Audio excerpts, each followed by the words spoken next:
Belum ada orang. Sekejap Sekejap.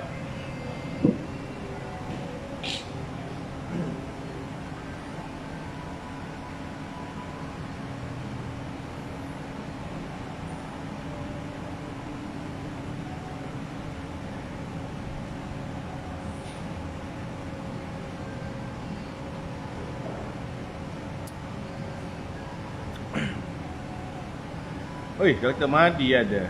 Kamal Mismal. Waalaikumsalam bang.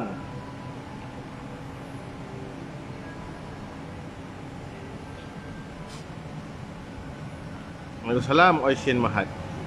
Okey, tajuk kita hari ni anak lemah belajar. Sama ada dia betul-betul lemah atau sebenarnya dia ada masalah pembelajaran. Saya dah buat live di TikTok tadi tahu. Dah hampir setengah jam kot. Setengah jam saya buat live di TikTok, lag.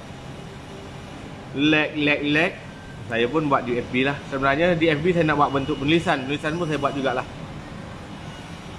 Hajarah Begam, Waalaikumsalam. Intan Johana Johari, Waalaikumsalam. Semua yang beri salam. Nurul Izzah ada, Nurliza ada, Faridatul Fazlina.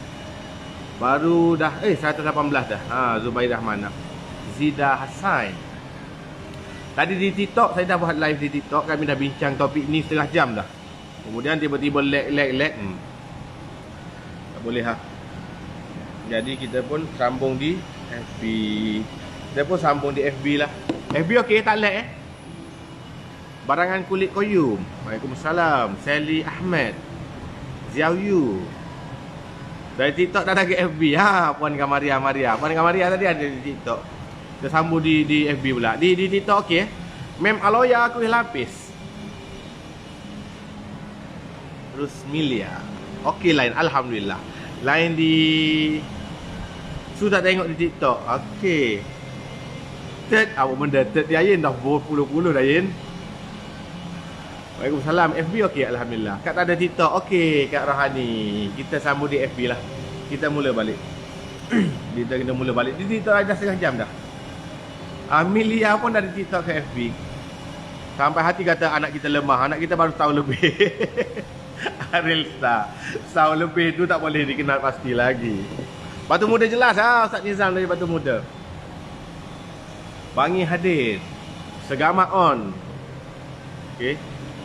Karis Fadilah nama betul. Dia bagi tahu nama betul. Lah orang bagi tahu Kalis ni nama tipu ni. Jadi tulis nama dia Kalis Fadilah nama betul. Siti Muridi. Dari TikTok ke FB juga Nurhanizan. Cikgu, hantar anak cikgu sekolah harian ke sekolah asrama penuh? Nur Razian. Saya cuba mohon juga asrama penuh yang terdekat. Kalau tak dapat sekolah harian dia, tak ada masalah. Saya baru lepas refer parent pakar sebab 2 tahun, 5 dan 6 tahun. Mencuba anak masih tak boleh kena huruf dan baca. Puan Zida. Saya baru lepas minta parent refer. Okey, Puan Zida saya rasa dia cikgu di prasekolah. Dia minta parent refer kepada pakar sebab dah 2 tahun anak murid dia tu lah. Anak kepada parent tu mencuba tapi tak kena huruf dan baca. Okey. Ziao Yu daripada Siti Putrajaya. Muhammad Rizal. Rizal ada. Rizal ni banyak poin dari Rizal ni. Dia guru pemulihan. Benda lain sebelah-sebelah cuma huruf dan baca je. Yes, itu salah satu ciri-ciri kanak-kanak disleksia. Keluang hadir. Dapat join dengan tenang sebab rumah banjir. Tak dapat join dengan, rumah banjir ke? Kat mana tu Syukri Zura. Rumah dia banjir dia kata. Tak dapat join live dengan tenang. Jovinia dari Sabah. Hai orang Sabah, Borneo. Sabah memang best lah. Orang Setiu Terengganu hadir. Rahayu Hamzah. On nampak misai bongok Rizal. Okey, Skudai pun hadir kat Raihan kita. Okey, dia macam ni. Kita selama ni kadang-kadang kita kejam tau. Kita selama ni kita salah. Kerana kita bila anak kita lemah, kita terus marah-marah dia. Apa ni tak pandai, tak macam kakak. Kita banding pula dengan abang kakak dia pula, dengan sepupu dia, banding dengan adik-adik dia, lagi dia down. Kenapa tak pandai ni? Kenapa markah matematik 12 je ni? Kenapa BM tak lulus ni? Kenapa Inggeris markah Englishnya 7 je ni? Marah anak. Marah anak sampai ketakutan. Compare pula dengan adik-beradik yang lain. Dengan abang, dengan kakak, dengan adik-adik dia, dengan sepupu sepapat dia, dengan kawan-kawan sekelas dia. Kita compare pula, lagi dia down. Kita beli buku, paksa dia buat, dia tak boleh buat, kita marah, kita rotan dan sebagainya. Kadang-kadang kita kena pandai bezakan. Adakah anak kita tu malas? Kalau malas, yes, kena push. Setiap manusia kena push. Manusia memang perlu dipaksa, dipush. Mana paksaan di sini bukanlah mendera. Kena satu push dengan tegasnya dan sebagainya.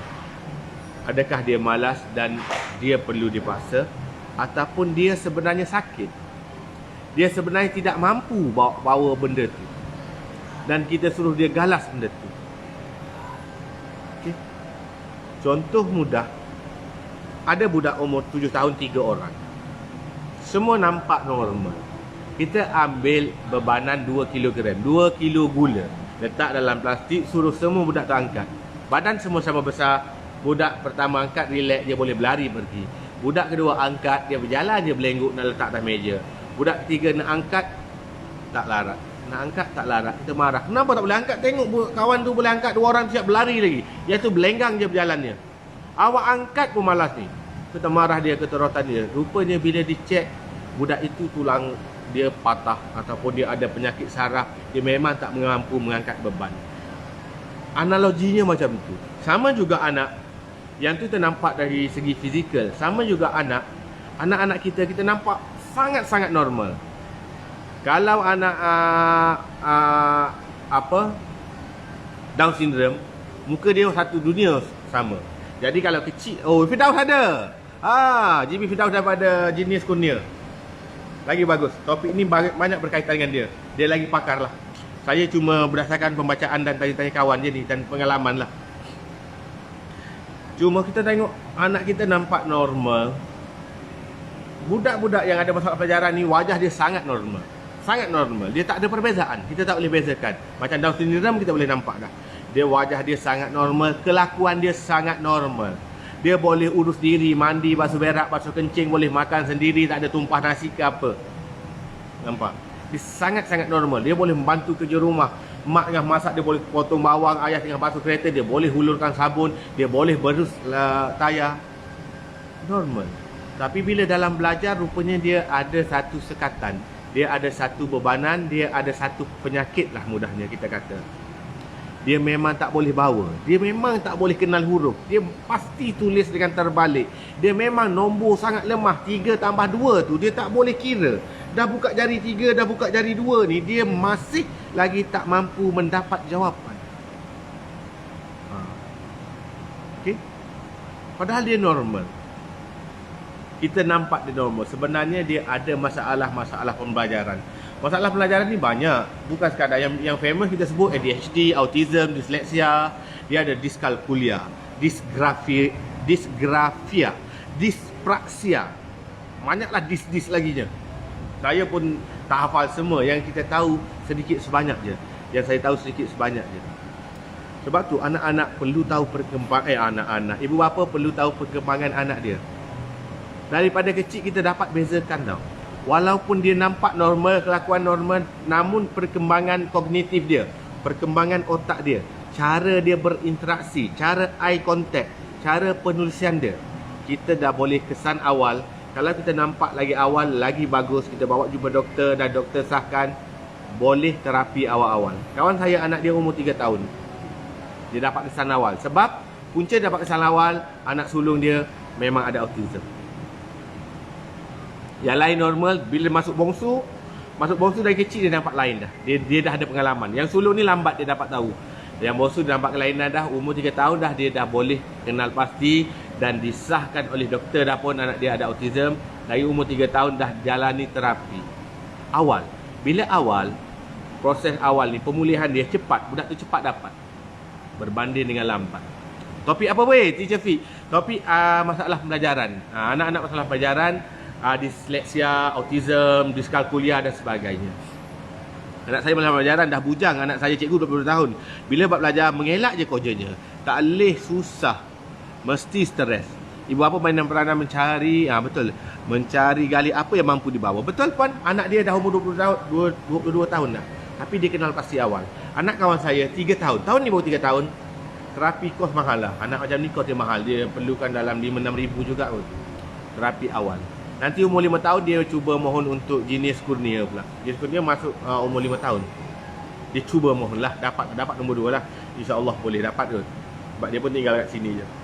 Tapi dia dah kenal pasti awal, maka benda tu cepat.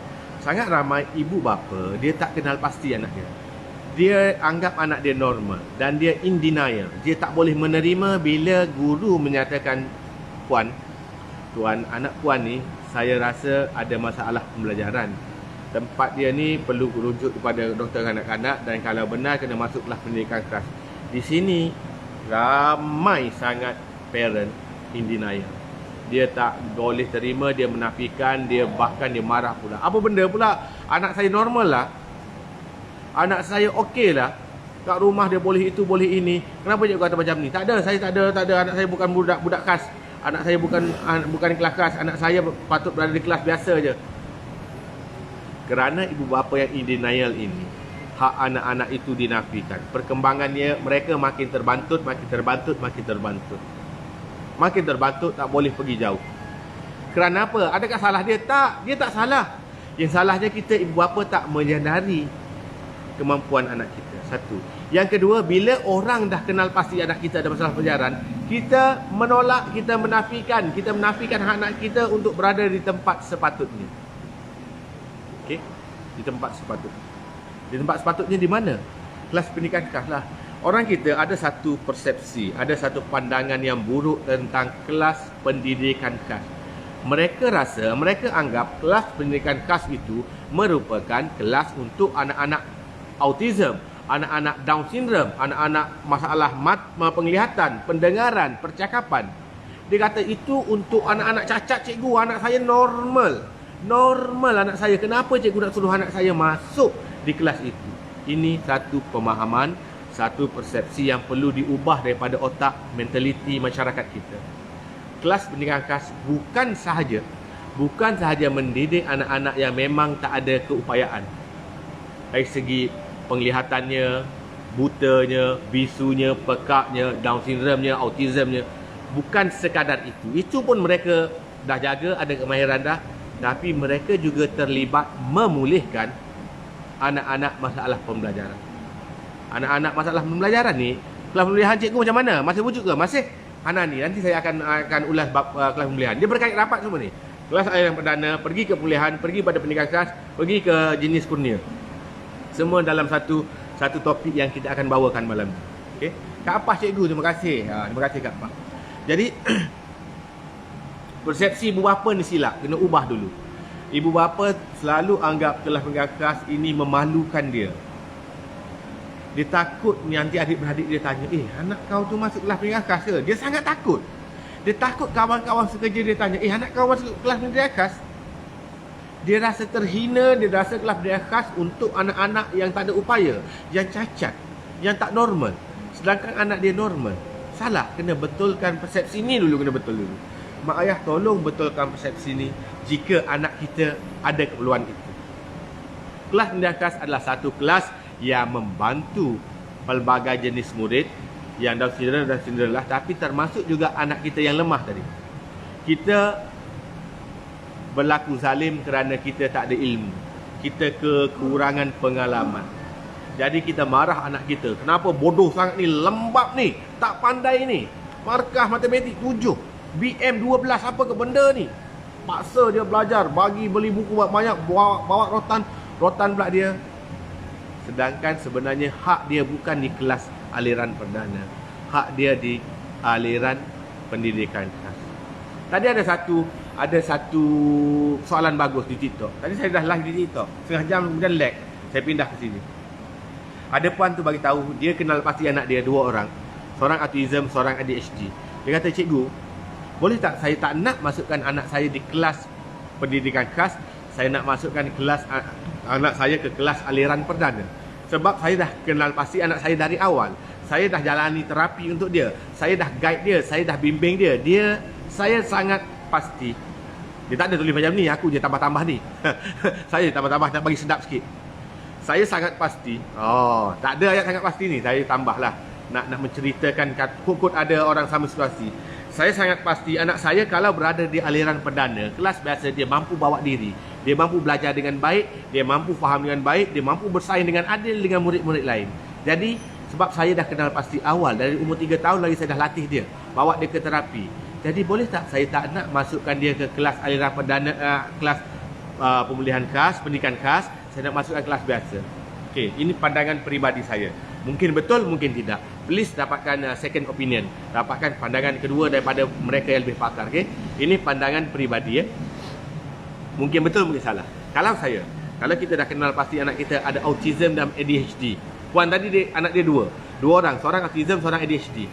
Kalau kita kenal pasti awal dan kita berjaya pulihkan, masih perlu masuk kelas pendidikan khas. Tapi cikgu, anak saya normal. Anak saya normal, cikgu. Saya sangat yakin dia mampu bersaing. Dia boleh mendapat markah tinggi dalam semua subjek. Contoh. Okey, saya cerita satu pengalaman saya. Waktu saya di sekolah lama, seorang murid saya ni murid autism, mild autism. Dia memang bijak. English dia A, dia speaking dan agama sangat-sangat power. Matematik dia average, tak ada masalah, boleh bersaing dengan orang lain. BM dia average. Tapi English dan juga agama, kalau buat hafalan, kejap je dia hafal. Kalau murid autism dia ada kelebihan-kelebihan dia kan. Jadi dia mampu bersaing di kelas biasa. Tapi ibu ini dia masukkan dulu anak dia di kelas biasa. Di kelas pendidikan khas. Dia masuk 5-6 bulan. Guru pendidikan khas ni dia pakar. Guru kelas khas ni, guru PPKI ni, dia ada pengetahuan, dia ada ilmu, dia ada pedagogi untuk tackle anak-anak ni. Dia dapat kenal pasti budak ini mampu bersaing di kelas aliran biasa. Jadi guru pendidikan khas tersebut, dia pindahkan murid ini ke kelas aliran perdana. Mak dia daftar kelas pendidikan khas tau. Mak dia tak daftar bawah pendidikan aliran perdana. Mak dia daftar dalam pendidikan khas. Guru itu kenal pasti murid ini murid laju. Murid ini mampu bersaing dengan adil dengan murid-murid lain di kelas aliran perdana. Tugas guru pendidikan khas akan syorkan murid ini akan dikenali sebagai murid inklusif. Murid inklusif adalah murid pendidikan khas yang dimasukkan ke kelas aliran perdana. Saya ajar murid ini 3 tahun sampai dia tahun 3. Setiap tahun saya ajar. Jadi dia masuk pada sekitar bulan 6, bulan 7 pada dia tahun 1, dia boleh bawa diri, dia boleh urus diri, dia tak ada kacau orang, dia boleh belajar dengan baik, dia boleh buat pelibatan baik dalam kelas.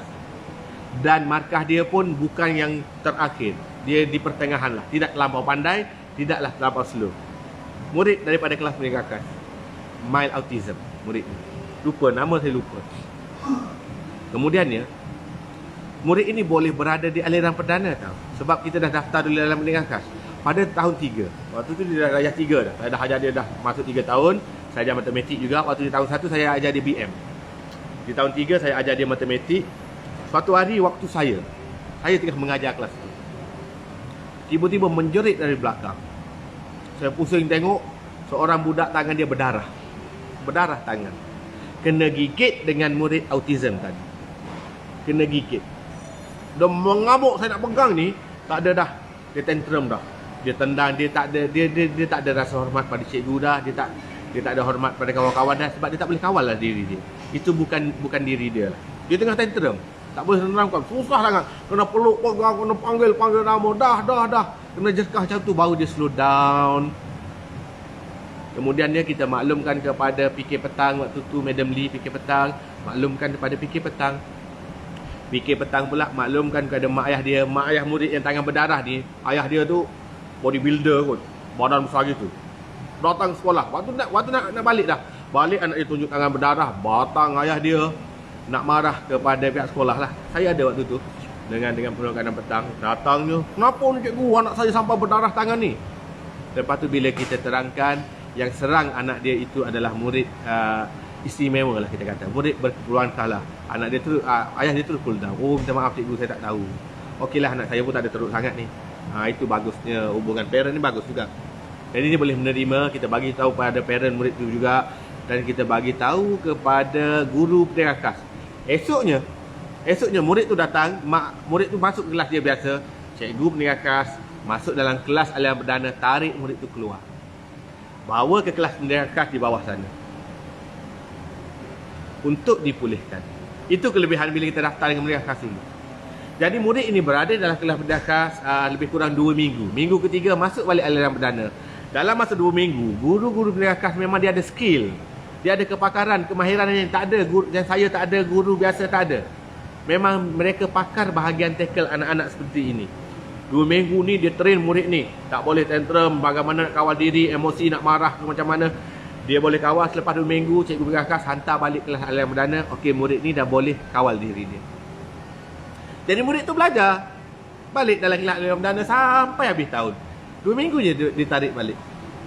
Nampak tak? Nampak tak apa yang saya cuba sampaikan di sini? Betapa pentingnya bila kita tahu anak kita ada masalah pelajaran, daftar dulu di kelas aliran perdana, di kelas pendidikan khas. Dan memang kalau anak kita boleh bawa diri, cikgu dia akan hantar ke kelas aliran perdana. Tapi nama dia masih di pendidikan khas. Dia masih ada hak dia. Dia masih dapat allowance dia. Okey. Kalau peperiksaan dulu exam untuk murid pendidikan khas, masa tambahan untuk mereka 30 minit tak silap saya. Kalau orang lain boleh jawab 1 jam dah tamat masa, murid khas dia ada masa 1 jam 30 minit. Itu kelebihan dia. Dia ada kad OKU dia. Jadi nak bagi tahu murid ni, jadi kalau anak kita laju, kita rasa anak kita boleh bersaing kelas aliran perdana, jangan nafikan hak dia, jangan kita nafikan sememangnya anak kita perlu dulu dicelup di kelas pendidikan khas. Saya pernah tengok murid, dulu kan ada UPSR, murid daripada pendidikan khas, murid inklusif lah, dia masuk ke kelas aliran perdana. Result UPSR dia straight A, 4A, 3A, SPM mereka cemerlang. Sebab dia boleh bawa diri. Kenapa? Sebab dia dapat hak dia. Hak anak ini berada di sana. Guru di sana mampu pulihkan. Di kelas pendidikan khas ni best.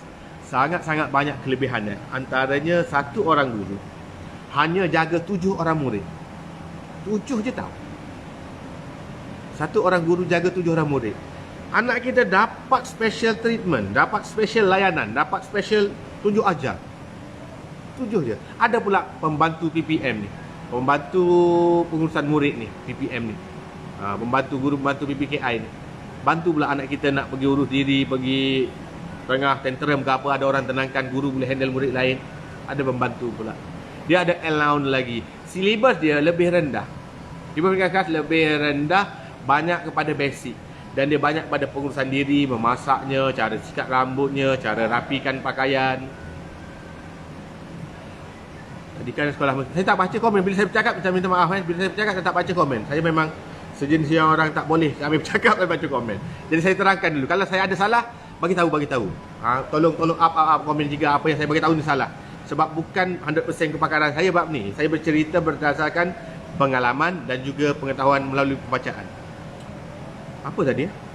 Kat mana saya tadi? Okey, kelas pendidikan khas ni, kebaikan dia. Kelas pendidikan khas ni, seorang guru jaga 7 orang murid saja. Silibus dia lebih rendah, banyak pada pengurusan diri, memasak dan sebagainya, kemahiran.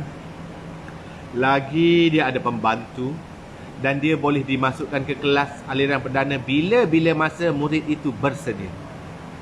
Macam mana nak daftar untuk pendidikan khas? Anak saya speech delay, agresif, hyper, autism dan saya tak tahu nak pergi ke bahagian mana. Diana, soalan yang bagus. Dia dah kenal pasti anak dia speech delay. Speech delay, agresif, hyper, mild autism lagi. Dia kena ada surat pengesahan doktor. Surat pengesahan doktor itu bawa ke PPD. PPD akan bagi tahu sekolah mana yang ada kelas pendidikan khas. Mohon di sana. Nanti PPD akan bagi sekolah yang terdekat. Cuma sekolah kelas pendidikan khas kita makin kecil, tak mampu menampung dah. Sebab wife saya pendidikan khas, berbelas tahun dah mengajar pendidikan khas, wife saya. Cuma dia sekolah menengah. Tak mampu nak tampung. Kerajaan perlu tambahkan kelas pendidikan khas. Memang sangat keperluan dah tambah. Sampai murid, sepatutnya seorang guru jaga 7 murid, sampai datang berbelas-belas murid dia kena jaga. Dan murid pendidikan khas bukan macam murid biasa. Mereka berada di kelas mereka, kantin di situ, tandas pun di situ. Jadi mereka sangat terjaga. Berbeza di aliran perdana. Baik, kita pergi balik kepada kalau katakan mak ayah ni memang tak ada ilmu, tak dapat kenal pasti anak dia ini ada keperluan khas, anak dia ini disleksia, anak dia ini autism, anak dia ini diskalkulia dan pelbagai jenis lagi lah nama-nama untuk masalah pembelajaran ini. Okey, mak dia tak kenal pasti, tak tahu kan, dah bawa masuk kelas biasa. Bila dah masuk ke kelas biasa, Bagaimana nak masukkan dia ke kelas khas balik? Macam mana kita nak tahu anak kita ini sebenarnya berkeperluan khas? Bukan hak mereka di kelas biasa. Macam mana kita nak tahu? Kita akan tahu bila penilaian dibuat. Penilaian tu macam mana? Contoh soalan exam. Macam saya bagi tahu tadi, exam UASA. Anak aku ni teruk sangat ni. PM dia sampai 12. Matematik dia 5. English dia 7. Sains dia 21. Semua subjek sangat-sangat teruk. Kita tengok hasil kerja dia, buku tulis dia, buku aktiviti dia, tulis terbalik. Soalan simple dia pergi buat mengarut. Soalan direct 3 tambah 15 dia tak boleh kira. Ataupun dia buat pengiraan yang sangat lambat, yang buat batang, guli dan sebagainya. Sedangkan dah di akhir tahun patutnya dia pandai buat bentuk lazim ataupun conga. Tapi kita boleh lihat melalui hasil kerja dia, anak murid ini terlampau slow. Anak aku ni terlampau slow ni. Jadi macam mana? Apa tindakan kita? Tindakan kita sebagai parent boleh maklumkan kepada guru. Kadang guru tak perasan. Namun biasanya kebanyakan guru-guru lama dia akan perasan. Dia akan ambil tindakan sendiri. Okey, ini untuk mungkin yang guru tak perasan ataupun guru-guru baru. Mak ayah dah perasan anak aku ni terlampau slow ni. Kat rumah pun belajar Iqra sangat slow. Buat latihan aku tengok pun pelik. Slow pelik. Bukan makna kata slow learner yang mana kita push dia boleh pergi. Ini memang slow, kita push memang tak boleh pergi juga. Memang tak boleh pergi juga. Parent boleh syorkan pada guru kelas. Cikgu, saya rasa anak saya ni mungkin ada masalah pembelajaran. Boleh bagi tahu macam tu. Cikgu, boleh tak cikgu buat cikgu cek. Sebagai guru kelas bila dia dapati murid ini pelik, slow pelik. Bukan slow biasa, bukan slow sebabkan malas, macam slow sebab ada masalah. Bila guru ini perasan murid ini sangat slow, semua subjek dia ni, apa tindakan guru ini? Guru ini perlu teliti hasil kerja murid. Cek balik pada awal tahun sampai akhir tahun, macam mana perkembangan dia dari segi penulisan hasil kerja. Yang kedua, guru ini perlu jumpa guru-guru mata pelajaran yang ajar murid tu. Siapa ajar dia matematik? Jumpa cikgu matematik. Macam mana murid ni kalau matematik? Jumpa teacher English. Sir, macam mana anak murid sir yang ini ni? Sebab saya ajar dia BM, dia sangat teruk BM. Dapatkan maklum balas daripada ustazah yang ajar agama Islam, daripada cikgu muzik dia, semua. Jika majoriti mengatakan murid ini memang lemah, memang murid ni pelik lah slow dia. Bila cikgu dah setuju slow, apa yang dia kena buat? Kena buat pemerhatian balik dalam kelas. Murid ni dalam kelas ni macam mana? Ada tantrum ke tak? Pergaulan dia. Murid autism, murid-murid ada masalah pelajaran ni, biasanya pergaulan dia terhad. Dia ada dunia dia sendiri. Ataupun dia ada satu saja orang kawan yang dia percayai, berjalan hanya dengan orang tu. Dia tak nak bercakap sangat dengan orang yang dia tak selesa. Eye contact, biasanya eye contact ni dia tak boleh pandang tepat kita pada mata bila bercakap. Dia akan pandang bawah, pandang kiri, pandang kanan. Dia menjawab, tapi dia tak boleh fokus. Itu pemerhatian. Bila kita nampak ciri-ciri besar melalui pemerhatian, hasil kerja, dapatan daripada guru-guru lain, guru kelas perlu panjangkan murid ini kepada guru pemulihan. Hampir semua sekolah ada kelas pemulihan kecuali sekolah SKM. Sekolah yang murid bawah 150 orang tak ada kelas pemulihan. Tak silap saya lah. Dulu ada, saya tak tahu kenapa ditarik. Guru kelas bila dia kenal pasti murid ini memang bermasalah, pemerhatian dia daripada dapatan pada guru-guru juga, daripada hasil kerjanya, didapati murid ini mungkin ada keperluan khas. Guru ini akan panjangkan kepada guru pemulihan. Cikgu, tolong tengok anak murid saya. Saya rasa murid ini ada keperluan khas. Guru pemulihan tugas dia buat apa tahu? Dia akan buat 2 ujian. Guru pemulihan memang dia dah ditaklimatkan, dia dah dilatih, dikhususkan untuk handle kalau murid-murid yang berkeperluan khas ni macam mana. Guru ni saya ada tulis, sebab saya ada tulis sini sikit. Guru pemulihan dia akan buat 2 saringan. Saringan pertama adalah saringan ISD. Guru pemulihan akan tahu. Saya tak tahu macam mana soalan dia apa semua. Ini sebab saya borak dengan Cikgu Rizal dulu, guru pemulihan yang lama, kawan baik saya. Dia banyak bagi input ni dulu. Saya dah menulis benda ni bertahun-tahun. Bila melintas memori, saya catat balik. Saya ingat nak buat live, nak berkongsi lah. Guru pemulihan akan buat 2 saringan. Pertama, ISD. Untuk kesan murid ini disleksia atau tidak. Murid disleksia biasanya menulis terbalik. S terbalik, B dengan D dia tak boleh bezakan, G dengan Q, nombor huruf-huruf macam tu. Kadang A pun terbalik, B, C, D semua terbalik. nombor terbalik. Okey, biasanya tak pasti lagi. Sebab ada murid yang kadang-kadang dia keliru sekejap je, bila kita betulkan rupanya dia bukan disleksia. Dia akan buat, guru kuliah akan buat dua saringan. Yang pertama adalah ISD, yang kedua IPM BDP. Oh, panjang nama. IPM BDP ni dari bermaksud instrumen pengesanan murid masalah pembelajaran. Dia ada soalan tu. Guru kuliah dia ada koleksi soalan tu. Murid ini akan disaring, diberi kertas tersebut, murid tu jawablah. Saya tak pernah tengok soalannya macam mana, tapi murid tu jawablah. Bila skor dia rendah, skor dia rendah di sini bermaksud murid tu memang keupayaan otak dia ada masalah. Dia ada masalah pembelajaran. Okey, apa pula guru pemilihan ni buat? Guru pemilihan ni akan pancangkan kepada guru kaunseling. Dia kena flow, step by step. Dia tak boleh daripada guru kelas, "Oi, budak ni ada masalah pelajaran, jom pergi kepada klinik pakar, cek dengan doktor pakar anak-anak." No. Dia kena step by step untuk pengesahan. Okey, guru pemilihan dah sah. Kalau ikut skor ni, memang murid ni masalah pelajaran ni. Kalau ikut skor dia rendah sangat, dia akan panjangkan kepada kaunseling. Guru kaunseling akan rujuk kepada HAM. Itu dia punya flow. Guru kelas kepada guru pemilihan kepada kaunseling, guru kaunseling akan bawa kepada PKHAM. PKHAM akan buat referral letter, surat rujukan hospital. Dia akan buat surat rujukan daripada murid yang bernama sekian-sekian daripada sekolah SK 1 Gombak, contoh. Dia dapati gagal dalam ujian ujian ISD dan juga ujian pengesanan masalah pelajaran tadilah, IPMBDP tadi. Mohon pihak tuan membuat saringan lanjutan. Sekolah tak boleh sahkan melalui dua ujian tu. Pengesahan hanya boleh dibuat oleh doktor pakar. Surat ini, parent akan bawa jumpa doktor pakar kanak-kanak.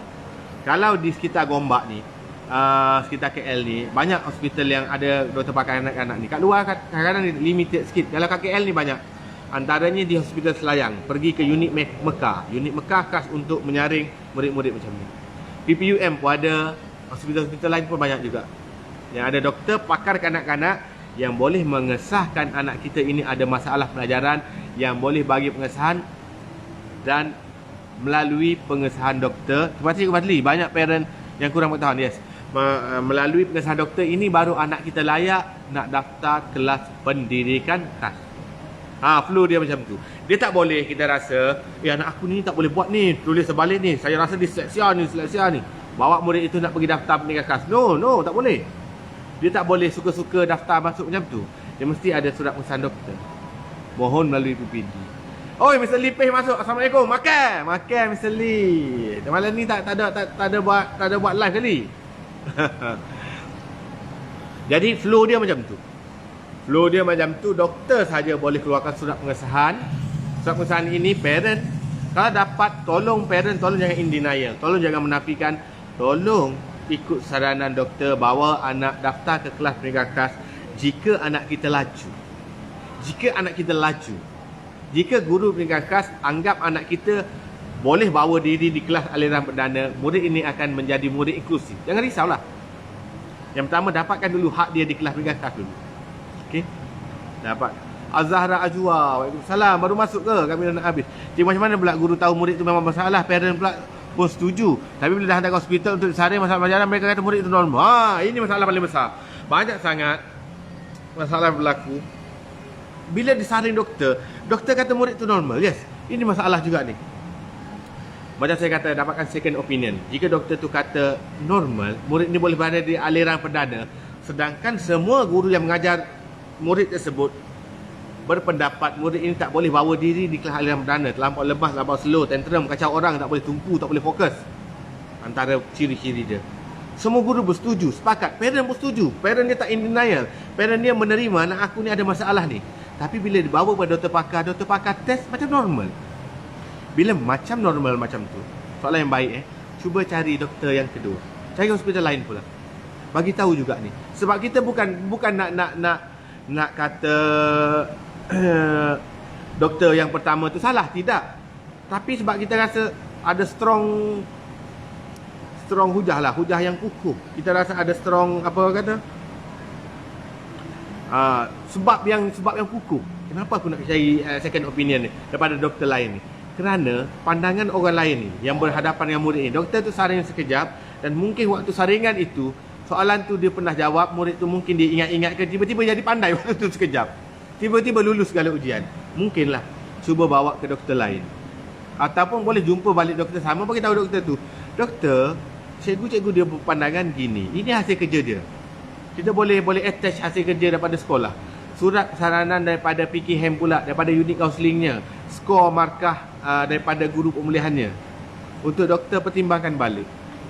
Untuk doktor pertimbangkan balik. Yes, ada beberapa kali orang tanya saya, cikgu, saya rasa anak saya memang terlampau slow. Saya tak menidakkan, saya tak menafikan. Cikgu-cikgu dia pun pandangan macam tu juga. Guru pemulihan pun rasa macam tu juga. Cuma bila disaring di hospital, anak saya doktor kata normal. Ini masalah juga ni. Kita takut hak anak itu dinafikan, itu je. Kalau betul lah pandangan doktor tu memang normal betul, tiba-tiba masuk dalam dana selepas lama-kelamaan boleh bawa diri, tak ada masalah. Kita paling risau anak tu sebenarnya ada masalah tapi kita tak berjaya kesan ataupun kita terlepas pandang. Dan anak itu sampai, ada tadi komen di TikTok, ada seorang murid sekolah menengah baru masuk kelas pendidikan kelas. Rugi dia belajar 6 tahun di sekolah rendah, tak tahu apa-apa. Blur, kacau orang, markah sangat-sangat merudum. Markah tak sampai 20, tak sampai 15. Langsung tak tahu apa-apa. Dia hilang 6 tahun, kena marah dengan guru kelas, kena marah guru disiplin, kena marah guru math, kena marah dengan guru English, balik rumah kena marah dengan ayah, dengan mak, dengan kakak, dengan adik-beradik. Sebab dia terlampau slow ni dan dia berada di aliran perdana. 6 tahun hak dia dinafikan. Tuan-tuan, kesian tak kesian tak? Sekolah menengah barulah mak ayah dia boleh terima, baru dia pergi cek, baru masuk kelas pendidikan khas. Sayangnya, kalau 6 tahun ini murid ini berada di kelas pendidikan khas, diajar oleh silibus yang sesuai dengan mereka, oleh guru pakar yang tahu cara nak tackle anak-anak ini. Ada pula PBM-nya. Seorang guru untuk 7 orang muridnya. Saya percaya hak murid ini sangat banyak kemajuan dia boleh dapat. Sangat banyak kemajuan dia boleh dapat berbanding berada di kelas aliran perdana. Ada komen tu. Jadi sebab tu kita nak dapatkan second opinion tadi. Jika satu doktor kata anak kita normal, boleh cuba doktor lain atau jumpa balik doktor tu bagi tahu kenapa kita rasa anak kita ni ada masalah pelajaran. Bagi tahu reason, biar doktor buat saringan kedua. Sebab kita takut hak anak kita dinafikan, itu je. Kita nak bagikan hak mereka. Kesian tau. Anak yang tidak diberi hak mereka, kita berlaku zalim pada dia. Kita tidak meletakkan dia di tempat yang betul, menyebabkan perkembangan dia makin terbantut.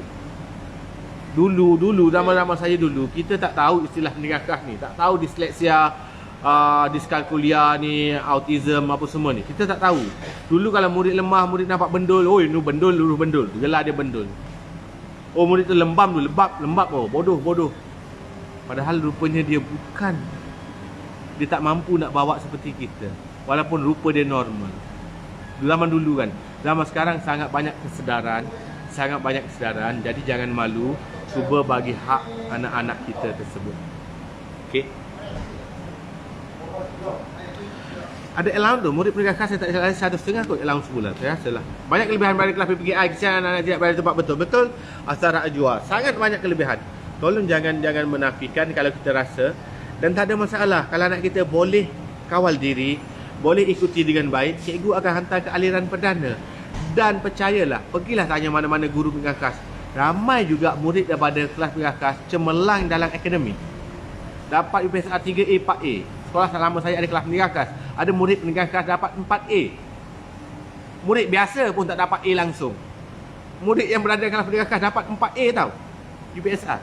PTT3 dia cemerlang, SPM dia cemerlang. Jangan risau. Jangan rasa bila masuk ke kelas pendidikan khas anak aku jadi bodoh, belajar benda basic sangat, anak aku dimalukan. No. Bagi dulu hak dia. Jom join playgroup Melaka untuk social skill anak-anak umur 3-9 tahun. Terima kasih Aimi Zainal bagi tahu, Puan Aimi. Sebab mungkin saya rasa mungkin dia tenaga pengajar ataupun ada anak-anak yang seperti ini. Dia kata jom join playgroup Melaka. Search playgroup Melaka. Dia ada permainan skill untuk anak umur 3 hingga 9 tahun. Sensory dia, sentuhan dia, penglihatan dia. Dia banyak jenis. Follow cikgu ni untuk math. Cikgu anak saya mild ADHD tapi dia okey, boleh membaca periksa paling tinggi. Si Fariza Ahmad, tengok anak dia mild ADHD, dia dah kenal pasti, tak ada masalah. Dia tak malu nak mengaku anak dia mild ADHD. Tengok markah anak dia. Matematik dapat 85, babe. Murid biasa dapat 30. membaca peperiksaan paling tinggi 88 markah. Paling rendah 55. Tak ada yang fail. 88 A tau. Murid yang biasa, yang normal pun tak dapat markah. Nampak? Jadi jangan pandang rendah pada anak-anak yang berada dalam aliran kelas ini. Jangan rasa anak aku masuk kelas pendidikan kelas ataupun anak aku ada ADHD, ada disleksia, anak aku tak boleh berjaya. No. Mereka still ada hak mereka dalam akademik. Apa ciri anak-anak yang perlu dibawa berjumpa doktor? Okey, Nur Izzati Abdullah. Apa ciri anak-anak yang perlu dibawa berjumpa doktor? Dia pandangan kita bukan pakar ni. Kita tak boleh nak jelaskan dengan detail. Tetapi secara basicnya, murid-murid yang ada keperluan kelas ini, dia tak boleh fokus. Fokus dia tak lebih 5 minit. Belajar dalam kelas, dia tak boleh fokus. Sekejap je pandang, lepas tu pandang kiri, pandang kanan, main pemadam, antaranya. Yang kedua, bila bercakap, eye contact. Dia tak ada eye contact. Dia tak boleh hadap mata kita, dia tak boleh jawab dengan yakin. Dia akan pandang tempat lain. Dia boleh jawab jawapan kita dengan betul. Awak asal mana? Daripada tempat lain. Oh, saya asal daripada Kelantan. Ayah awak kerja apa? Ayah saya kerja cikgu. Dia boleh jawab, tapi dia akan pandang merata. Dia tak boleh pandang tepat. Itu antaranya. Antaranya lain, dia ada dunia dia sendiri. Dia tak suka tempat orang ramai duduk bergelak ketawa. Dia relax, di tempat dia senyap. Dia tak mengacau orang pun. Senyap, dia menyendiri. Antaranya. Dia menyendiri. Kalau ada kawan pun seorang atau dua je. Dan dia sangat pemalu. Dia sangat kurang bercakap dengan orang. Dengan cikgu jawab, tanya pun dia tak jawab. Tapi dia akan percaya pada seorang. Kalau ada seorang kawan baik, dia akan bercakap dengan orang ni saja. Dia akan percaya sepenuh hati. Kalau kawan ni tak datang sekolah, dia akan menangis saat nak pergi sekolah. Antara lainnya hasil kerja dia. Dia tulis terbalik. Biasanya ni seksia lah. Tulis terbalik. A terbalik, B terbalik. Semua nombor terbalik. Antaranya lain, dia cukup susah nak mengingat A, B, C, D tu, A sampai Z tu. Ada murid darjah 3 tak boleh hafal lagi. Ada murid yang bahagian nombor huruf okey, nombor pula. Ini diskalkulia. Diskalkulia dia lemah sangat bahagian nombor. 3 tambah 2 tu dia tak boleh congak. 3 tambah 2 nak buka jari. 1, 2, 3, 4. Jadi gitu. Benda ni patutnya budak umur 3 tahun, 4 tahun pun dah boleh kira. Walaupun kat jari, dia boleh kira dengan tepat. Itu antara contohnya lah. Itu antara yang kita boleh perhatikan. Dan melalui hasil kerja dia, kalau ada ujian yuasa ke, ujian saringan apa-apa, kalau markah dia terlampau teruk, bawah 20, matematiknya 7, BM dia 13, ada kemungkinan kena buat assessment. Anak saya permulaannya buat assessment di Persatuan Disleksia Malaysia. Tengok Nur Fatihah. Ada assessment di Persatuan Disleksia Malaysia. Okey. Macam mana saya nak kawal dia? Pergi pusat terapi, betul? Pergi pusat terapi, search mana-mana pusat terapi. Jika ada follow, dengan P boleh tanya doktor untuk cara kerja, insya-Allah.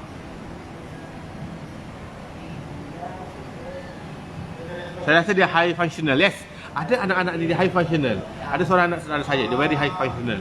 Dia genius, tapi dia berada dalam dunia dia. Dia tak ada eye contact pun semua. Dia high functional.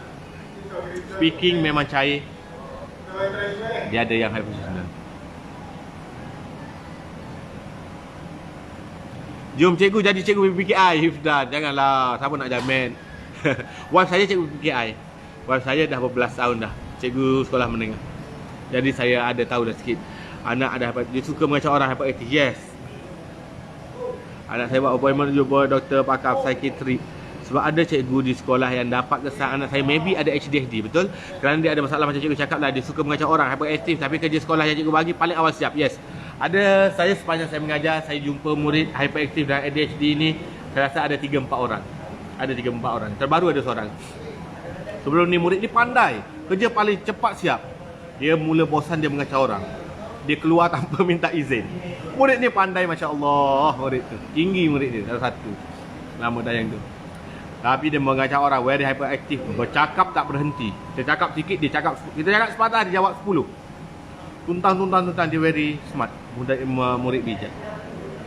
Tapi ayah dia buat persaringan. Lepas tu saya duduk mengajar-mengajar, dia hilang budak tu. Mana budak ni kata ni? Budak yang hyperaktif mana hilang?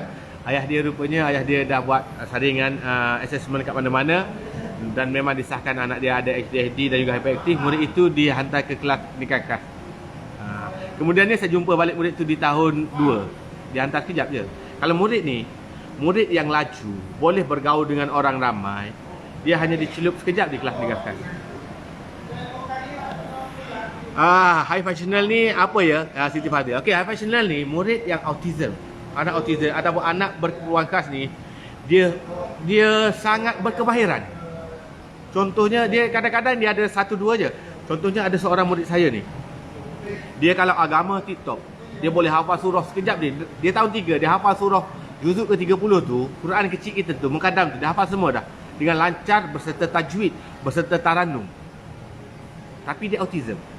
Dia mengamuk dalam kelas. Dia tak boleh bercakap, tak boleh bagi eye contact. Dia ada yang seorang lagi memang power dalam melukis. Dia memang boleh kemahiran dia tajam tapi dia dalam dunia dia. Ada orang dia boleh banyak benda. Make dia power. Genius lah. Tapi di dalam dunia dia. Lebih kurang macam tu lah. Dia sini sangat banyak mulut. Betul Ifzan. Tak berhenti bercakap. Pandai manipulate orang. Betul. Hoi, bab pandai manipulate. Bagus. Dia budak menangis. Budak tu kata, kenapa menangis ni? Dia buat cikgu. Dia bagi tahu yang murid HDD tu buat. Kita bagi tanya, dia manipulate, dia berlakon, dia pula tak salah, dia pula mangsa. Budak tu pula jadi salah. Murid lain pula salah. Dia spin masalahnya. Bila dia bercerita tu, kita percaya tau. Dia ni menipu ke tak? Kita tak boleh kesan. Budak ni senang je. Biasa nak kesan dia menipu. Tapi bila murid macam ni, Masya Allah, Tuhan bagi kelebihan kat dia kan. Budak macam ni, kalau jadi salesman, orang akan beli barang dia tau. Orang akan beli. Dia boleh confidentkan seorang cikgu berbelas tahun dah pengalaman ni. Dia boleh goreng cikgu gitu je. Dengan confident tu. Air muka, mimik muka, bercerita. Dia bagi evidence dia. Aduh, geram betul lah. Pandai berlakon. Betul, memang sangat pandai berlakon. Dulu saya masukkan anak saya ke pendidikan khas. Anak saya pun memang pandai spin. Okey, Fariza. Kalau anak kita baru pandai spin, banyak cakap, nampak hyperaktif, jangan terus masukkan kelas pendidikan khas. Tak boleh masukkan senang-senang. Kena betul-betul disahkan oleh doktor pakar kanak-kanak. Buat assessment. Sampai sejuk. Sampai sejuk tu memang murid itulah dia ada masalah pelajaran juga tu.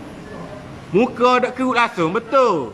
Dia kata nipu tak kerut kening. Kalau orang nak menipu kan berkerut, dia tak kerut, dia relax. Padahal dia sedang menipu. Anak buah saya diseleksia dah bulan 3 ni masuk kelas 1 untuk darjah 6. Dia dapat anugerah pelajar terbaik keseluruhan. Jangan malu, jangan pandang rendah. Okey, Nicholas Martin Santos bagi tahu. Assalamualaikum cikgu kacap rambut sikat tepi, dia kata. Waalaikumsalam. Dia kata anak buah saya, anak saudara dia disleksia. Bulan 3 dia nak masuk kelas 1 dah. Disleksia, anak dia sekarang di darjah 6. Untuk darjah 6 dia dapat anugerah pelajar terbaik keseluruhan. Jangan malu, jangan pandang rendah anak-anak istimewa ni. Yes. Terima kasih. Bagi ini real.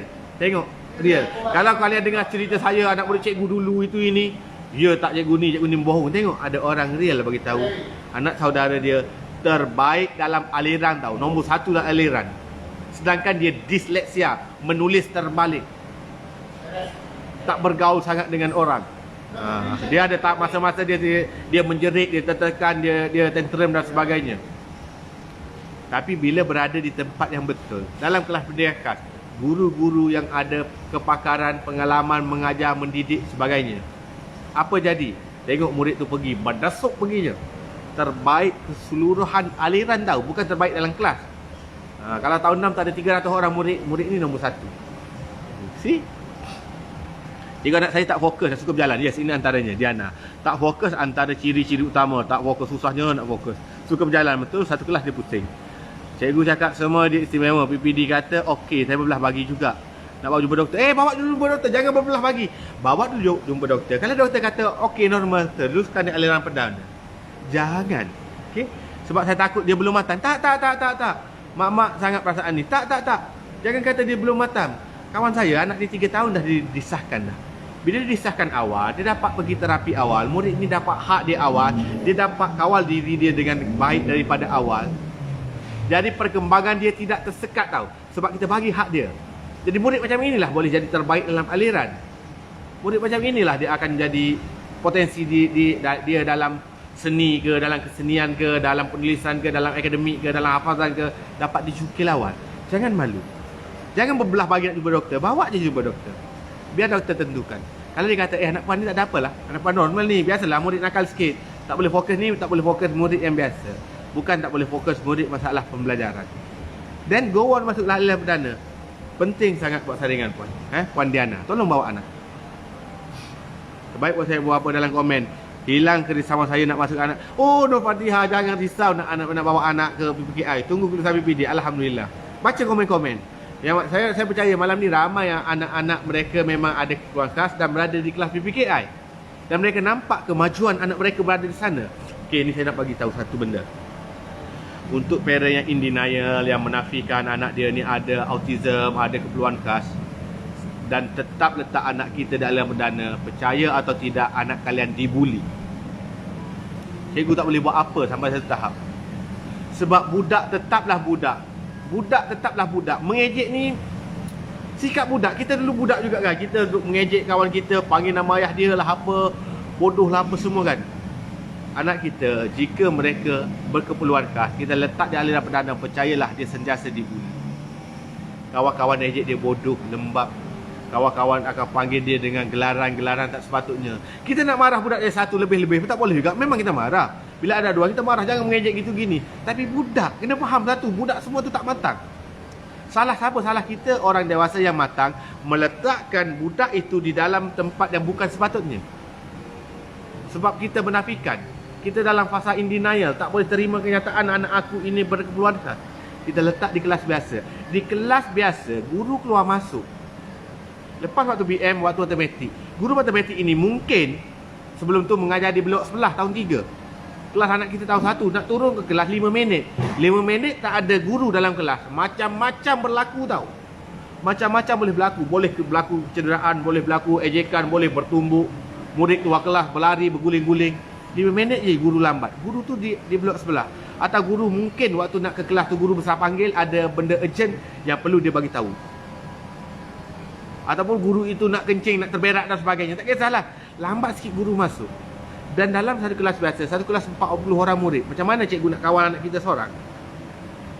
Jadi anak kita ini yang ada disleksia ke, ada autism ke, ada ADHD ke, ada apa-apa je lah, ada masalah pelajaran lah, dia memang berbeza pada murid lain. Bila ada perbezaan itu, biasanya anak kita akan dibuli. Kesian, serius sangat kesian. Akan diejek, bahkan mungkin ada dipukul, ditumbuk dan sebagainya. Sebab anak kita tak boleh melawan. Murid-murid macam ni, dia ada dunia dia. Dia tak boleh berkawan dengan orang yang boleh backup dia tau. Dia akan mengalah, dia akan takut, dia akan malu. Balik ada tapak kasut kat dada. Mak mana tak marah? Mak mana tak sedih? Ada tapak kasut kat baju anak aku, kat dada, kat belakang ni. Kena pijak dengan kawan ni. Pergi sekolah nak mengamuk kat sekolah. Salah kita. Salah mak ayah itu. Tak meletakkan anak itu dalam kelas sepatutnya. Nak marah murid tahun 1 yang pijak apa semua tu, boleh je marah. Tapi nak marah takat mana? Saya sebagai guru disiplin, bila dapat kes macam ni, aku nak marah murid ni takat mana? Murid yang bully kawan tu, aku nak marah takat mana? Kita marah dengan tegas, rotan tapak tangan, itu je pun. Sebab kita tahu dia pun tak matang. Dia pun tak matang. Yang buat pun tak matang. Kita tak boleh layan dia seperti orang dewasa. Nak bawa ke balai polis, gari dan sebagainya. No. Dia still budak. Kita yang salah meletakkan anak kita. Sebab anak berkeperluan khas ini, bila berada di dalam kelas biasa, dia macam terasing tau. Dia macam terasing. Dia terasing, serius. Dia terasing, dia takkan ramai kawan. Sebab dia tak pandai bergaul, tak pandai bercakap. Kecuali hyperaktif tu dia, yes. Murid lain takut kat dia. Ini masalah juga. Yang jadi hyperaktif ADHD ni, satu kelas takut kat dia. Aduh, ini masalah juga. Dia tak kena bully. Dia bully orang hari-hari, tumbuk orang, gigit orang. Ini pun nanya juga. Nanya juga. Nanya kat orang lain. Jadi sebab tu saya kata, jika anak kita berbeza, memang keperluan dia di kelas pendidikan khas, jangan malu bawa ke sana. Di kelas pendidikan khas, 1 orang guru jaga 7 orang murid. Tandasnya kat situ, kantinnya kat situ. Anak kita tak terdedah pada bahaya nak pergi mana-mana.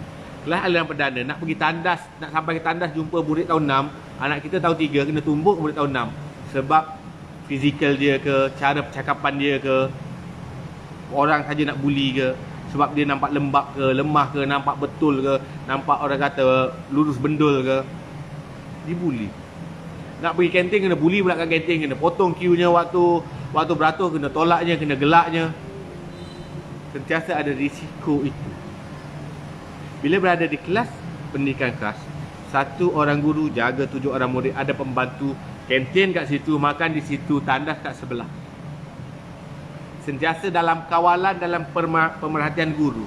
Dan bila anak kita bersedia untuk bergaul dengan anak-anak normal, guru akan hantar ke kelas aliran perdana sebagai murid inklusif.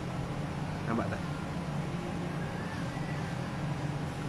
Kalau tahu ada kelas pendidikan khas untuk anak hyper, dah lama saya pergi check. Nasib baik ada cikgu kat sekolah beritahu maybe ada ADHD. Tapi macam rugi tak pakai kesan dari awal. Betul, rugi Habibah. Puan Habibah tahu dia anak dia tak pakai kesan daripada awal, rugi. Sekarang anak dah darjah 6, baru pergi check dengan doktor cuti sekolah nanti. Anak dulu masuk sekolah dia dapat hak dia. Betul, takut dia dapat kena bully. Tolong. Ini real berlaku. Kita nak marah pada pembuli lebih-lebih tak boleh juga. Tetap marah. Tapi nak marah lebih-lebih pun tak boleh juga. Sebab salah yang sebenar adalah ibu bapa yang in denial, yang menafikan, yang tak boleh terima anak dia itu sepatutnya berada di pendidikan khas. Okay? Setengah mentaliti masuk ke PKI, anak-anak tak ke mana. Ui, mentaliti ni paling teruk. Okay, saya baca komen ni. Setengah mentaliti masuk ke PKI, anak-anak tak ke mana. Jangan risau. Ramai anak-anak istimewa ini berjaya. Cuba cari FB nama Nur Arif. Cari. Semua orang tas malam ni. Cari NURARIF. Seorang anak autism sekarang sedang melanjutkan PhD di UIA. Tengok. Nur Arif. Nur Arif ni boleh menjadi inspirasi kepada ibu bapa supaya tak lemas semangat bila ada anak istimewa. Terima kasih Nicholas Martin Santos yang berkongsi. Nur Arif sedang sambung PhD di UIA. Anak buah Nicholas ni, anak saudara dia ni, nombor 1 dalam aliran, terbaik aliran, pun ada masalah disleksia. See? Jangan takut, jangan malu. Jangan anggap bila anak aku berada di kelas pendidikan khas, anak aku ni tak boleh pergi mana. Anak aku ni belajar dia tak ada masa depan dah. No, orang dah sambung PhD dah. Ada autism, relax. Cikgu nak minta pendapat. Okey, cikgu nak minta pendapat semula. Cikgu nak minta pendapat lah. Anak saya pelajaran okey. Cikgu pun dia belajar tak ada masalah. Result baru ni buat alhamdulillah okey. Tapi anak saya cepat hilang fokus. Bab kemasan diri slow. Kena belajar besok more baru buat dia buat lambat. Contoh pakai baju kemas-kemas. Tapi buat kerja sekolah kena tengok tak lambat. Macam mana cikgu nak bawa cek ke? Okey. Kalau melalui pembacaan saya, anak ni normal. Murid cepat hilang fokus tu, semua orang cepat hilang fokus. Kita dulu pernah jadi kanak-kanak. Boleh tak kita fokus dengan 2 jam cikgu mengajar? No. Kita dengar sekejap mula nak main memandang bawah meja, nak bercakapnya, nak ke tandasnya. That is normal. Sebab pelajaran dia okey. Sebab cikgu pun cakap dia belajar tak ada masalah. Result baru ni pun alhamdulillah okey. Dari segi pelajaran dia okey. Maknanya dia tak ada masalah pelajaran. Cuma dia cepat hilang fokus. Bab kemasan diri slow. Bab kemasan diri mungkin pakai baju kemas-kemas buat kerja sekolah. Buat kerja sekolah lambat ni. Murid biasa tak buat kerja sekolah tau. Buat kerja sekolah lambat ni okey lagi. Masih buat. Kalau saya tak nampak dia macam keberantas. Tapi still, sebab dia pelajaran dia okey tau. Pelajaran dia okey, tapi still boleh rujuk kepada guru pemulihan. Minta guru pemulihan buat saringan 2 saringan tadi. ISD dan juga IPMBDP. Untuk cek disleksia ataupun instrumen pengesanan murid masalah pelajaran. Guru pemulihan ada. Boleh buat di sekolah je. Tak perlu cek doktor lagi. Saya tak rasa perlu cek doktor lagi. Saya rasalah. Dan pandangan saya mungkin salah tau. Jangan terima bulat-bulat. Dapatkan second opinion daripada guru-guru pendidikan khas, guru-guru pakar, doktor pakar lain, okey? Dapatkan pandangan daripada kawan-kawan lain. Sebab pada saya itu normal. Murid slow, murid malah buat kerja, tak buat kerja tu biasa. Tapi otak dia pick up, okey. Cikgu-cikgu pun kata okey. Dia paling penting cikgu tau. Guru yang mengajar kelas anak kita, ini paling penting. Guru kelas, guru matematik dia, guru BM dia. Sebab guru masuk, guru nampak. Sebab guru yang dah lama mengajar dia nampak dalam ada 40 orang murid, 1-2 orang murid berbeza dia akan tahu. Murid ini sangat besar perasaan dia. Eye contact dia tak ada, fokus dia langsung hilang. Dia dalam dunia dia. Cikgu boleh nampak, cikgu boleh tahu. Dan cikgu ni akan bagi suggestion. Ni puan ni bagi tahu, cikgu kata anak dia okey, tak ada masalah. So saya rasa okey lah, saya rasa lah. Biasa waktu darjah berapa cikgu akan buat saringan dia? Okey, Hana ni. Biasa cikgu tahun berapa? Biasanya paling awal darjah 1. Paling awal darjah 1. Biasanya paling awal darjah 1 pun selepas bulan 6. Sebab sekarang penggal baru kan. Selepas 6 bulan belajar. 6 bulan pertama kalau nampak teruk sangat, bulan ke-7 cikgu akan syorkan kepada guru pemulihan. Ataupun biasanya paling lama setahun. Nak masuk tahun 2, guru-guru kelas akan syorkan kepada guru pemulihan supaya buat saringan kepada murid ini. Saringan pengesanan disleksia dan juga masalah pembelajaran. Maaf cikgu, nak cikgu pemulihan cek apa tadi nak tulis? Okey Fariza.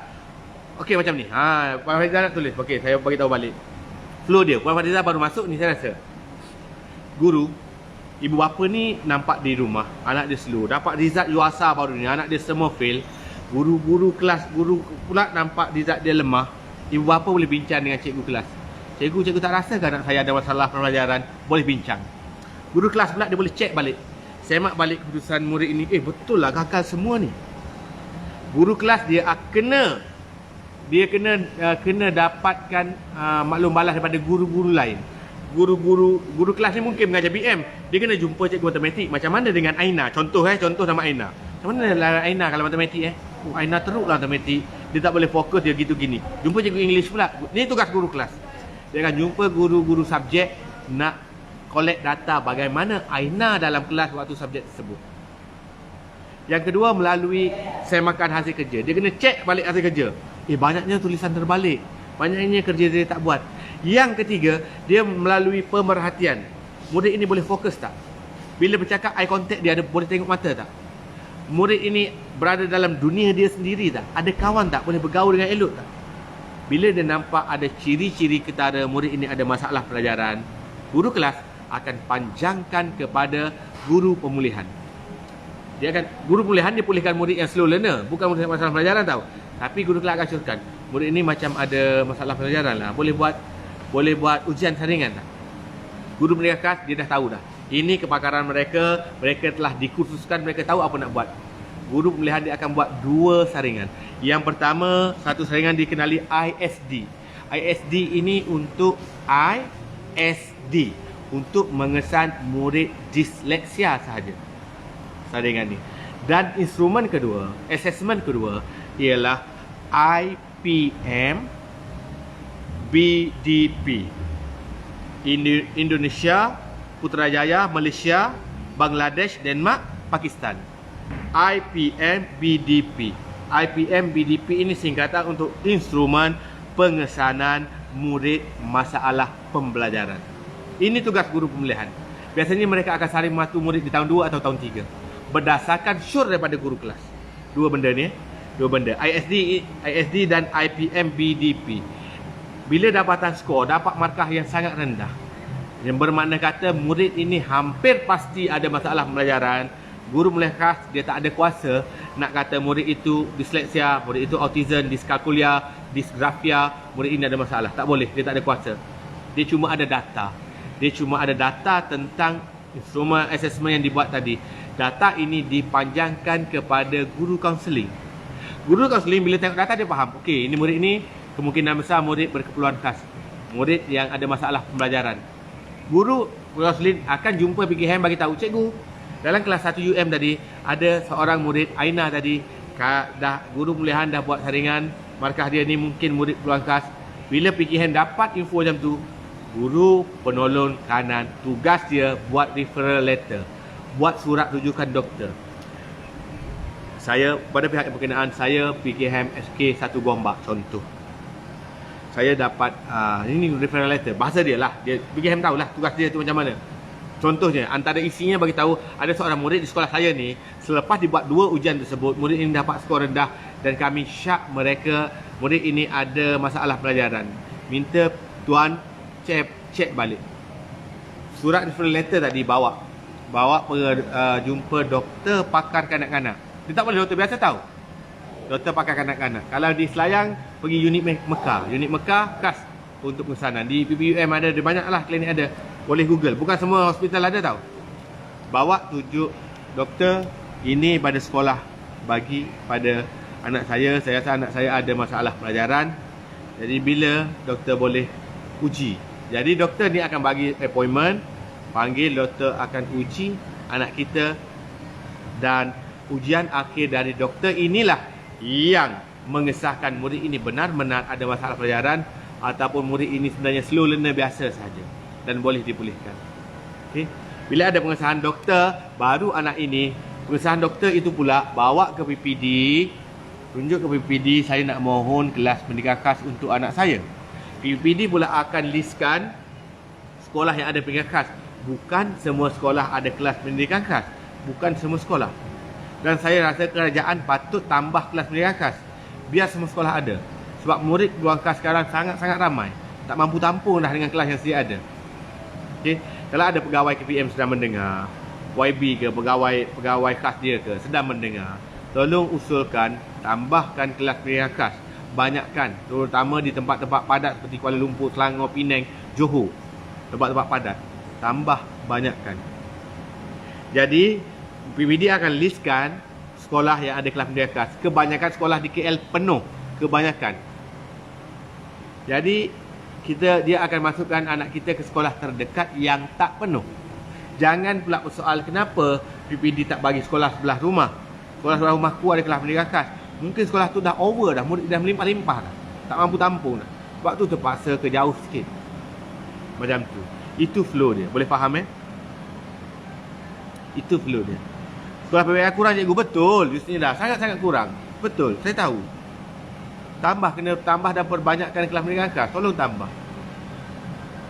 Minta PPR dekat dengan rumah tapi penuh. Betul Nur Fatihah tengok. Dia ada anak perempuan khas, minta PPR dekat dengan rumah penuh. Terpaksa jauh. Terpaksa dia hantar jauh. Lepas tu kerjaan kena tambah banyak.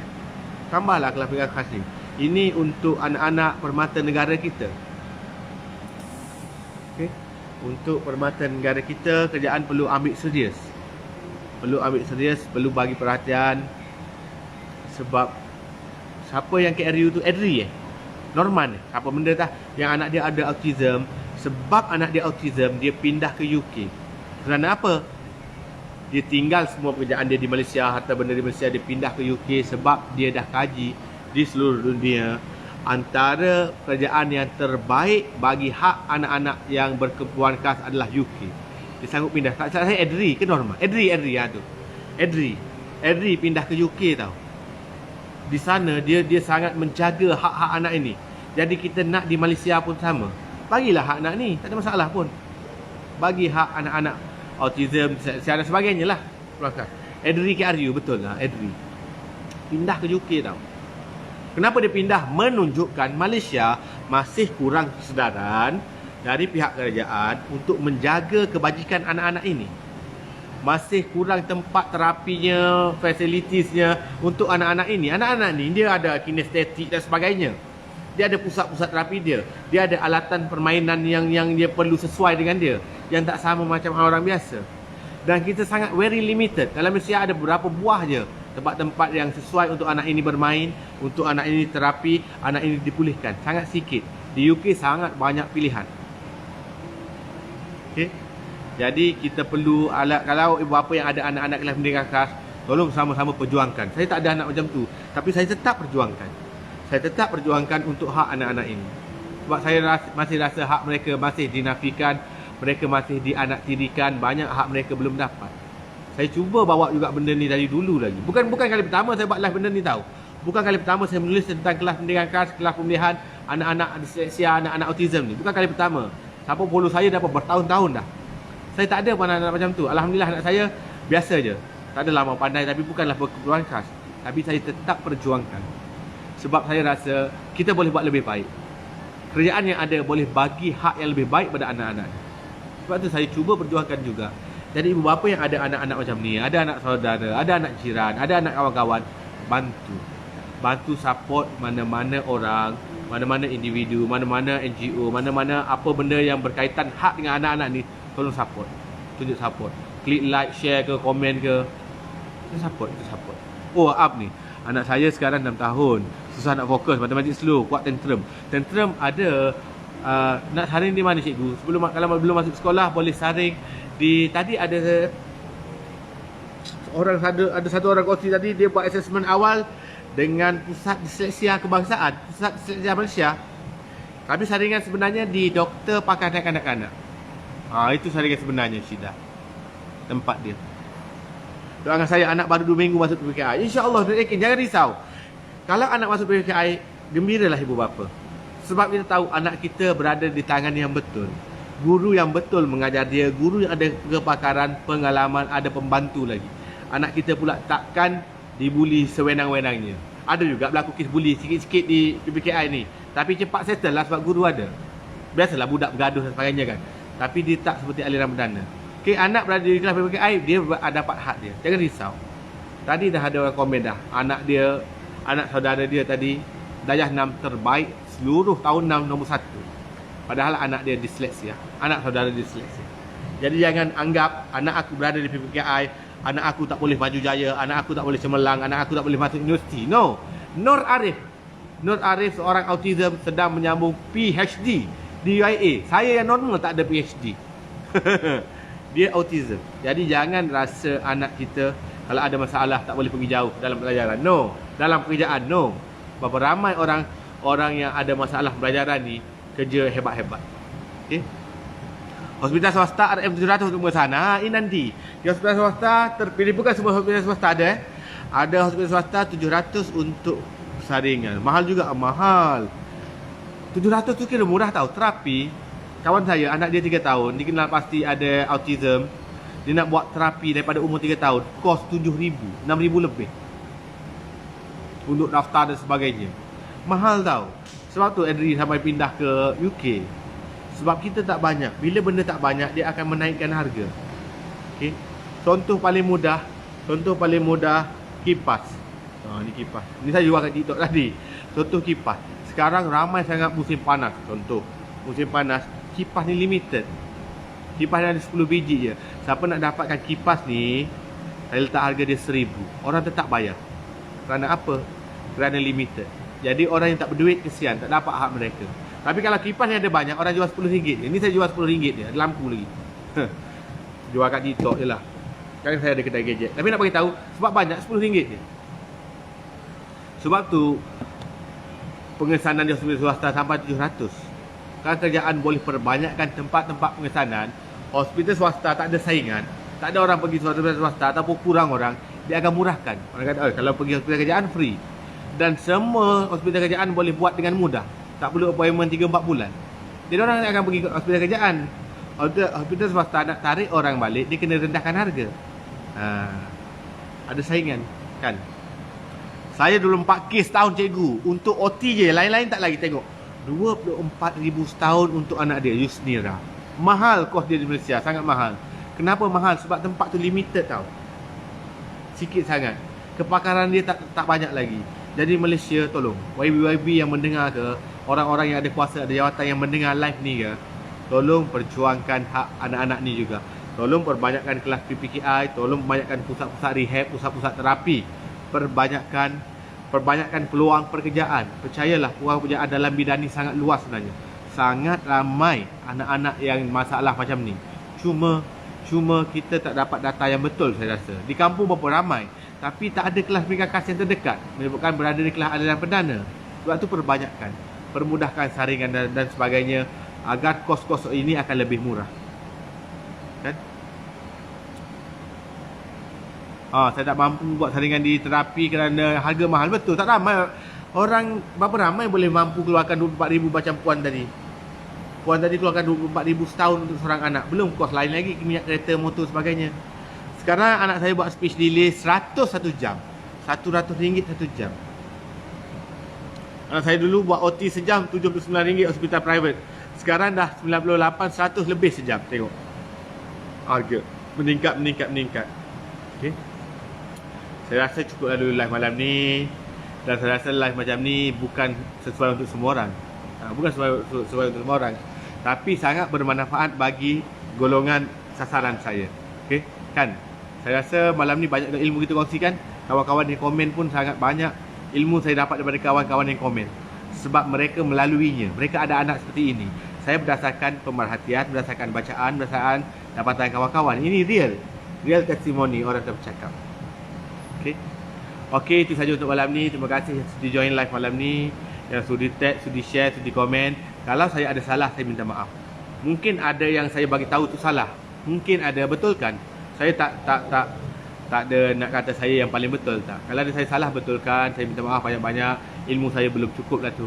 Tapi walaupun ilmu saya belum cukup dalam bidang ni, saya tetap nak berkongsi.